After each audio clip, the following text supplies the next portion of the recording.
आज बरोज़ जुम्मतुल मुबारक हुर्मत रसूल सल्लल्लाहु अलैहि वसल्लम के सिलसिले में जामिया मस्जिद अक्सा से लेकर झेलम प्रेस क्लब तक हुर्रियत कॉन्फ्रेंस की तरफ से जुलूस निकाला गया।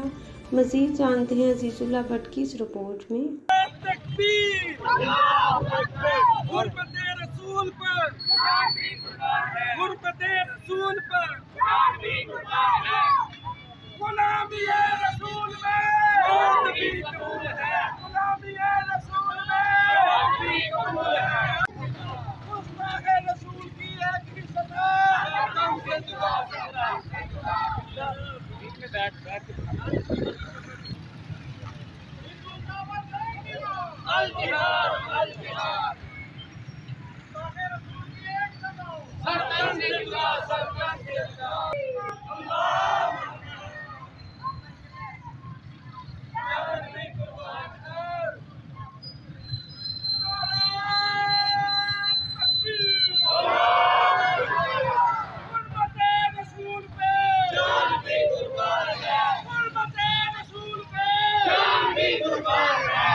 जी, आज हम सिविल लाइन पे खड़े हैं जनाब, और सिविल लाइन पे जो आज हम एहतजाज कर रहे हैं कि आप सल्लल्लाहु की जो गुस्ताखी की गई है उसके बारे में हम एहतजाज कर रहे हैं कि मोहम्मद से वफा तूने तो हम तेरे हैं, ये जहाँ चीज़ है क्या अल्लाह कलम तेरे हैं।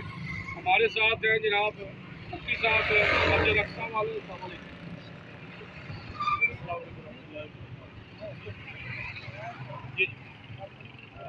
आज मस्जिद अक्सा से तहरीक-ए-वफ़द-ए-रसूल के ज़ेर-ए-इंतज़ाम